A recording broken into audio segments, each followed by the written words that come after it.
من الشیطان الرجیم بسم اللہ الرحمن الرحیم۔ اچھا، لاسٹ ٹائم ہم نے ابراہیم علیہ السلام کا، جو اللہ تعالیٰ کے بڑے جلیل القدر پیغمبر تھے اور اللہ تعالیٰ نے ان کو خلیل کا ٹائٹل دیا، ساتھ میں ہی اللہ تعالیٰ نے ان کو ابو زیفان کا ٹائٹل بھی ان کو ملا تھا، اور ابو زیفان کا ٹائٹل ان کو اس لیے ملا تھا کیونکہ بہت زیادہ مہمان نواز تھے۔ اب وہ جہاں پہ ہم نے قصہ اینڈ کیا تھا کہ ابراہیم علیہ السلام کو جب آگ میں ڈالا گیا تو اس کے بعد کیا صورتحال بنی، اس کو ہم نے بہت ڈیٹیل میں پچھلی دفعہ ہم نے اس کو چیک کیا۔ آج ہم تھوڑا سا اس سے آگے چلیں گے اور دیکھیں گے کہ ابراہیم علیہ السلام جب آگ سے ان کو نکالا گیا، کیونکہ آگ ان کے اوپر کوئی اثر نہیں کر سکی، اور یہ رب کی بڑی مہربانی اور بہت بڑا معجزہ ہے یہ اللہ تعالیٰ کا، کہ پوری دنیا نے دیکھا، جو وہاں پر جو لوگ موجود تھے انہوں نے دیکھا، اور رہتی دنیا تک یہ بہت بڑا معجزہ ہے کہ آگ میں ایک انسان کو ڈالا گیا اور آگ نے اس پہ اثر نہیں کیا۔ اسی طرح آگے چلیں گے جب ہم موسیٰ علیہ السلام کا دیکھیں گے کہ کس طرح سمندر پھٹا، درمیان میں سے راستہ بنا ان کے لیے، کس طرح یوسف علیہ السلام کنویں میں گئے لیکن اللہ نے ان کو بچایا۔ تو یہ ساری چیزیں ہمارے لیے ایک بہت بڑا سبق ہے۔ آگ سے جب ان کو نکال لیا گیا، کیونکہ 40 دن تک، ایک روایت ہے کہ 40 دن تک ان کو رکھا گیا آگ میں، اس کے بعد جب نکالا تو ابراہیم علیہ السلام، اس زمانے میں ایک بادشاہ تھا جس کا نام تھا نمرود، ابراہیم علیہ السلام کے دور میں، اور اس زمانے میں قحط سالی بھی بہت تھی کہ بارشیں نہیں ہو رہی تھی۔ ظاہر ہے جب لوگوں کے اس طرح کے اعمال ہوں گے تو جو آج کل ہمارے حالات ہیں وہ بھی یہی ہیں۔ تو نمرود کے پاس لوگ جا رہے تھے، قحط سالی تھی، تو وہ تھوڑا تھوڑا جس طرح اناج بانٹا جاتا ہے قحط سالی کے زمانے میں کہ حکومت کے گوداموں سے، اس طرح لوگ اناج لینے کے لیے نمرود کے پاس جا رہے تھے، یعنی ظاہر ہے کہ بادشاہ کے محل میں۔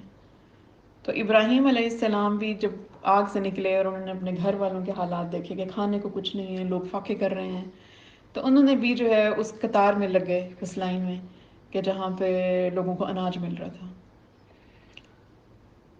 اچھا، اب ابراہیم علیہ السلام، ظاہر ہے کہ سب کو پتہ تھا کہ ابراہیم علیہ السلام کو آگ میں ڈالا گیا، کیا صورتحال تھی۔ ابراہیم علیہ السلام کو پکڑ کے لے جایا گیا نمرود کے سامنے کہ نمرود سے اس کا انٹروڈکشن ہو کہ کون ہے وہ شخص کہ جس نے ٹھہر کے اس طرح سے بادشاہوں جو ہمارے بت تھے ان کی خلاف ورزی کی، ان کو ٹھکرایا، اس نے ان کو توڑا، اور اس کے بعد نمرود جو تھا وہ خود خدائی کا دعوے دار تھا۔ نمرود خود سب کو کہتا تھا کہ میری عبادت کرو کیونکہ میں خدا ہوں، تو لوگ اس کی عبادت کرتے تھے۔ واحد ایک ابراہیم علیہ السلام تھے کہ جو جنہوں نے اس باطل کو ٹھکرایا، آگ میں ڈالا گیا، اس پہ آگ نے اثر نہیں کیا، اور جب اس کو بھی پتہ چلا، ظاہر اس کے لیے بھی حیرت کی بات ہوگی نا۔ تو جب نمرود کے پاس لے کے جایا گیا تو نمرود کے سامنے جا کے تو نمرود نے ان سے پوچھا کہ تم کس خدا کے دعوے دار ہو، کون ہے تمہارا خدا؟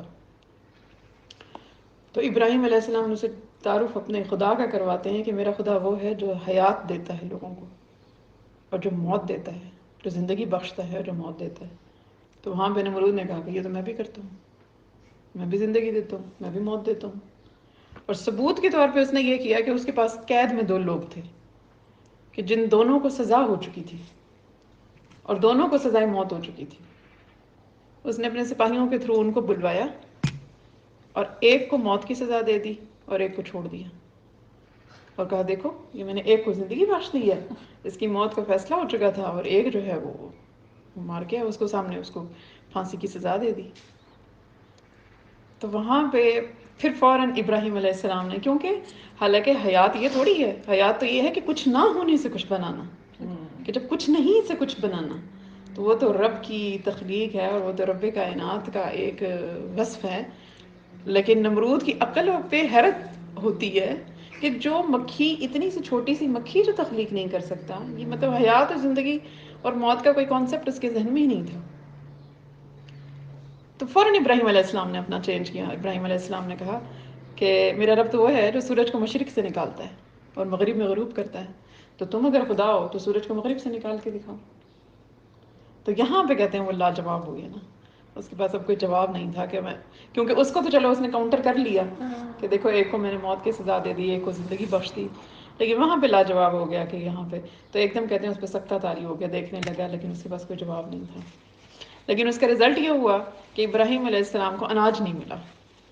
ظاہر ہے جو اس طرح مناظرے کرے بادشاہی وقت، اور آج ہم دیکھتے ہیں نا تو ہم اس چیز کا تصور نہیں کر سکتے کہ نمرود کی اس ٹائم کیا ہیبت ہوگی، کیونکہ ایک تو ظالم بادشاہ اور ایک خدائی کا دعوے دار، جس انسان کو اتنا گھمنڈ ہو اپنے اوپر، جو اپنے آپ کو خدا کہتا ہو، اس کا مطلب وہ ظالم ہوگا آف کورس. عادل تو وہ ہو نہیں سکتا. جو انسان رب کے معاملے میں عدل نہیں کر سکتا، وہ انسانوں کے معاملے میں کیا عدل کر سکتا ہے؟ تو ایک ہیبت اس ٹائم کی، اور وہ زمانہ تھا جو تلواروں کا زمانہ تھا، اور اس ٹائم کو پوچھ گچھ تھوڑی ہوتی تھی. بادشاہ سے کس نے پوچھنا بادشاہ وقت سے؟ تو اسی ٹائم سر قلم کر دیتا. لیکن دیکھیں جب رب اپنے محبوب کو بچاتا ہے اور اپنے خلیل کو، تو جو لوگ دن رات لوگوں کو اٹھا کے اور اس طرح قتل کر دیا کرتے تھے، تو کوئی دیر نہیں تھی، ان سے کوئی بعید نہیں تھی کہ وہ ابراہیم علیہ السلام کے لیے بھی یہ فیصلہ کر دیتے. اور کیا بھی صحیح. اصل میں جب آگ میں ڈالا تو اپنی طرف سے تو کیا بھی صحیح، لیکن کامیاب نہیں ہو سکے. ایک واحد شخص اور پورا زمانہ، ایک طرف پورا زمانہ کفر اور باطل کا چل رہا ہے، ایک واحد انسان اپنی ایک شمع لے کے چھوٹی سی، ایک جیسے کہتے ہیں ایک چھوٹا سا دیا، طوفانی ہوا چل رہی ہے اور دیا چھوٹا سا ہے.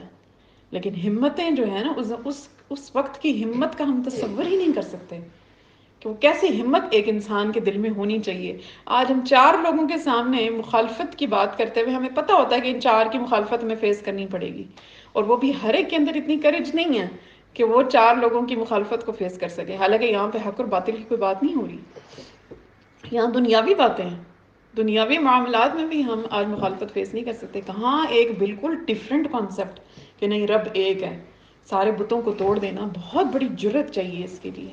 لیکن یہ جرت اسی کے پاس ہی آ سکتی ہے جس کے دل میں پختہ یقین ہو، جس کا دل بندھ گیا ہو، جسے کہتے ہیں نا رسی جڑ گئی ہے رب کے ساتھ، تو پھر ہی اتنی جرت انسان کے اندر پیدا ہوگی. لیکن یہی لیسن ہے، ہر چیز میں لیسن ہمارے لیے ہے کہ جہاں پہ پوری دنیا بھی ایک طرف کھڑی ہو جائے لیکن بات حق کی ہو، وہاں آپ کو اپنی بات کرنی ہی کرنی ہے. بھلے آپ اکیلے ہی کیوں نہ ہو. بھلے آپ اکیلے ہی کیوں نہ ہوں. آپ اکیلا آپ نہ دیا جلائیں، کم از کم آپ کا نام ان لوگوں میں شامل نہیں ہوگا جو باطل پہ تھے، جو باطل کی راہ پر تھے. اپنی حق کی راہ کو کبھی نہیں چھوڑیں، خاص طور پہ جہاں بات دین کی آ رہی ہو. دین، کیونکہ دین کی ہم جب دین کا لفظ یوز کرتے ہیں نا، ہم دنیا کو الگ کر دیتے ہیں اور دین کو الگ، ہم سمجھتے ہیں 2 الگ چیزیں ہیں. حالانکہ الگ چیزیں نہیں ہیں، دنیا میں ہی دین ہے. کسی کے ساتھ زیادتی نہیں ہونی دینی، تو یہ دین کا حصہ ہے. یہ بالکل. دنیا میں بھی کسی کے ساتھ زیادتی نہیں ہونے دینی، کیونکہ یہ ہمارے دین کا حصہ ہے، یہ دنیا کا حصہ نہیں ہے. اگر کوئی غلط بات کر رہا ہے تو اس کی بات کو غلط کہنا ہے، خاص طور پہ جو ایسی بات جو سب کے اوپر افیکٹ، یہ نہیں کہ اگر پرسنلی آپ کے اوپر کر رہا ہے تو پھر آپ اس کو پوری دنیا میں چرچا کر دیں، ایسے نہیں. لیکن اگر وہ بندہ ایسی بات کر رہا ہے کہ جس سے ساکھ کو نقصان، دین کی ساکھ کو نقصان پہنچ رہا ہے، کسی کے ساتھ زیادتی ہو رہی ہے، کیونکہ ظالم کے ظلم کے خلاف جب آپ بولتے ہیں تو وہ بھی جہاد کی کیٹیگری آتی ہے.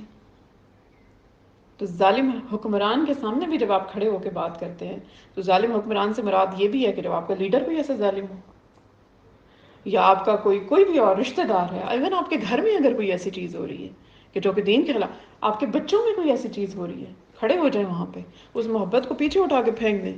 کیونکہ رب کی محبت کے سامنے کوئی محبت نہیں ہے. آپ کے بہن بھائی کوئی ایسی غلطی کر رہے ہیں، ان کو پیار سے، یہ نہیں کہ ان کو کھڑے ہو جائیں بس ڈنڈا لے کے، نہیں، پیار سے کہ یہ راہ غلط ہے. ہم آج ہمارے یہ معاملہ یہ بن گیا، ہم آنکھیں بند کر لیتے ہیں. جہاں پہ ہم دیکھتے ہیں نا کہ ہمارا بہن بھائی یہ غلط کر رہا ہے، اس کو کہا ہے 1-2 دفعہ نہیں سمجھ رہا، اگر زیادہ کہیں گے تو ہم سے لڑائی کر لے گا، ہم سے بات نہیں کرے گا، ہم سے الگ ہو جائے گا، تو پھر ہم آنکھیں بند کر لیتے ہیں کہ نہیں، اس کو بار بار سمجھائیں. وہ آج لڑے گا، کل لڑے گا، لیکن ایک دن ایسا آئے گا کہ اس کو بھی سمجھ آئے گی کہ نہیں، حق کی راہ یہ ہے. اور اگر نہیں سمجھ میں آئے گی تو آپ نے اپنا فرض پورا کر دیا. تو جہاں پہ بھی آپ جس معاشرے میں بھی ہیں، آپ کے آفس میں کسی کے ساتھ کوئی زیادتی ہو رہی ہے، اب یہ بھی نہیں ہے کہ آپ ہر معاملے میں ٹانگ اڑائیں، مطلب حکمت بھی بہت بڑی چیز ہے. اپنی حکمت کے ساتھ چلیں، کیونکہ ہر چیز میں بھی آپ اگر انٹرفیئر کریں گے تو پھر بھی آپ پیچھے ہی رہ جائیں گے. پھر آپ کو ہاں، اپنی کیا تو پسولی یہ بھی آپ کو ڈالتا ہے. پتہ ہونا چاہیے کہ کہاں پہ آپ کو بات کرنی ہے اور کہاں پہ خاموش رہنا ہے. کیونکہ قرآن پاک میں یہ آتا ہے کہ جب جاہل لوگ بات کریں آپ سے کوئی ایسی الجھانے والی، تو سلام کرو اور گزر جاؤ. ہر ایک سے الجھنا بھی نہیں ہے، کیونکہ ہر ایک سے اگر آپ الجھیں گے تو آپ اپنے راستے کو چھوڑ دیں گے، آپ تو راستے کے کانٹوں میں پھنس گئے. پھر تو نظر تو اپنی راہ پہ رکھنی ہے، لیکن یہ بھی نہیں ہے کہ آپ کے آس پاس کہیں زیادتیاں ہو رہی ہیں اور آپ خاموش بیٹھے رہیں، وہ کام بھی نہیں کرنا ہے، لیکن حکمت کے ساتھ چلنا ہے. اور جہاں پر بات دین کی آئے وہاں پہ تو پھر ڈٹ جانا ہے. آپ کے دین پہ کوئی حرف آ رہا ہو، کچھ ہو رہا ہو، وہاں پہ ڈٹ جائیں. پھر اللہ تعالیٰ ہم سب لوگوں کو اتنی ہمت اور جرأت دے آمین. کہ کسی بھی حالات میں ہم اپنے دین کے لیے کھڑے ہو سکیں اور حق بات کر سکیں کہ نہیں، یہ بات صحیح ہے اور یہ بات غلط ہے. اب ابراہیم علیہ السلام کو تو نہیں ملا اناج. ابراہیم علیہ السلام نے وہ جو تھیلے تھے ان کے پاس وہ لیے، اپنی جو ان کی سواری تھی اس کے اوپر بیٹھے. اب وہ سارا راستہ سوچتے جا رہے تھے کہ لوگوں کو تو یہاں سے اناج مل رہا تھا، میرے گھر میں کھانے کو کچھ نہیں ہے، اب میں کیا کروں گا. تو انہوں نے یہ سوچا کہ اب میری بیوی جیسے ہی میں جاؤں گا خالی تھیلے دیکھے گی تو بڑی مایوس ہوگی. تو راستے میں سے انہوں نے پتھر چن کے ڈال لیے کہ کم از کم کسی کو تو پتہ نہ چلے کہ میرے پاس کچھ بھی نہیں ہے نا، کیونکہ لوگ بعض اوقات ترس کھانا شروع ہو جاتے ہیں، دیکھو اس کو کچھ نہیں ملا ہمارے پاس ہے. تو اس سے بچنے کے لیے، کیونکہ جو اللہ والے ہوتے ہیں بڑے غیرت والے لوگ ہوتے ہیں، پتھر ڈالیے. ڈال کے جب گھر کے قریب پہنچے، اب گھر کے اندر جانے کی ان کو جیسے ہمت ہی نہیں ہو رہی تھی کہ میں کیا شو کروں کہ میں خالی ہاتھ آئی ہوں، میرے پاس اناج کوئی نہیں ہے. تو تھوڑا سا دور ہٹ کے تو ایک کہیں پہ ٹیک لگا کے تو بیٹھ گئے. بیٹھے تھے تو وہیں پہ نیند کا جھونکا آیا تو نیند آ گئی. تو ان کی بیوی نے جب دیکھا باہر آ کے، گھر سے باہر کے سب لوگ آ گئے ہیں اناج لے کے، تو ابراہیم علیہ السلام، ابراہیم کیوں نہیں آئے. تو جب باہر آئے تو انہوں نے دیکھا کہ وہ تو نیند کے خمار میں جھونکا آ گیا نیند کا. تو انہوں نے وہ تھیلے پکڑے اور ان کو کھول کے دیکھا تو اس میں بہترین قسم کا اناج تھا. تو جب دنیا چھوڑ دیتی ہے تو ساتھ رب کائنات دیتا ہے. جو خلیل اب اپنا بناتا ہے تو پھر وہ تنہا بھی نہیں چھوڑتا، وہ ہمت بھی دیتا ہے، وہ حوصلہ بھی دیتا ہے، وہ آپ کی زندگی میں بھی رحمتیں و برکتیں پیدا کرتا ہے، آپ کے رزق میں بھی رحمتیں و برکتیں پیدا کرتا ہے، آپ کی اولاد، آپ کی نسلوں میں رحمتیں و برکتیں پیدا کرتا ہے. تو انہوں نے وہ بہترین قسم کا اناج نکالا. اس زمانے میں جیسے وہ چکی میں پیستے ہوں گے، اس کو پیسا، آٹا بنایا، روٹی بنائی. تو ابراہیم علیہ السلام کی آنکھ کھلی تو دیکھتے ہیں کہ وہ جو تھیلے وہ جو پتھروں سے بھرے تھے وہی نہیں ہیں. تو اب میں کیا کروں. اتنے میں اندر جا کے دیکھا تو بیوی نے زبردست قسم کا کھانا تیار کیا ہوا ہے. تو بڑے حیران ہوئے کہ یہ اناج کہاں سے آیا. تو انہوں نے کہا یہ آپ ہی تو تھیلے بھر کے لائے تھے. اسی ٹائم ابراہیم علیہ السلام نے اپنے رب کا شکر ادا کیا کہ بادشاہ وقت نے اگر میری روٹی چھین لی، لیکن روٹی کہاں سے آ رہی ہے. توکل خدا کی ذات پر جب ہو تو اللہ بھی مایوس نہیں کرتا اپنے پیاروں کو. تو ابراہیم علیہ السلام نے اللہ کا شکر ادا کیا، دونوں نے مل بیٹھ کے دونوں نے کھانا کھایا. لیکن اس کے بعد ابراہیم علیہ السلام کو پھر یہ حکم ہوا تھا کہ آپ ہجرت کر جائیں یہاں سے، کیونکہ انہوں نے بڑی کوشش کی وہاں پہ کہ لوگوں کو تبلیغ کریں. لیکن جب اس حد تک معاملات آ گئے نا تو ان کو پتہ تھا کہ اب کوئی اور اسلام لانے والا یہاں پہ بہت مشکل ہے کہ کوئی لے کے آئے. تو ان کو ہجرت کا حکم ہوا، کیونکہ ان کو اپنی عبادتوں کے لیے بھی پھر آگے مشکل ہونی تھی. جب لوگوں نے آگ تک معاملہ لے آئے تو اب لوگ اور بھی زیادہ دشمن ہو گئے نا کہ اس کے اوپر آگ نے کیوں نہیں اثر کیا. لوگوں کی دشمنی بڑھتی جا رہی تھی کنٹینیوس. پھر بادشاہ کے ساتھ بھی اب مناظرہ ہو گیا تو بادشاہ کی دشمنی بھی اور بڑھ گئی، کیونکہ جب آپ کسی طاقتور کو لاجواب کرتے ہیں نا تو اس کا غصہ اور بڑھتا ہے، اس کے اندر اس کی تکلیف اور بڑھتی ہے کہ اس نے مجھے باقی سب کے سامنے مجھے شرمندہ کر دیا، میں کچھ کر نہیں سکا اس کا. تو وہ چیز بھی اب بادشاہ کے اندر تھی. تو اللہ تعالیٰ نے ان کو حکم دیا کہ آپ ہجرت کر جائیں. تو انہوں نے اپنی زوجہ کو، جو ان کی بیگم تھی سارہ، اس ٹائم ان کے ایک ہی بھتیجے تھے لوط، جو ان کے اوپر ایمان لائے تھے. ایک ان کی زوجہ اور ایک لوط علیہ السلام. لیکن اس ٹائم تک لوط علیہ السلام پیغمبر نہیں بنے تھے، اللہ تعالیٰ نے ان کو نبوت عطا نہیں کی تھی ابھی. تو ان تینوں نے مل کے ہجرت کا قصد کیا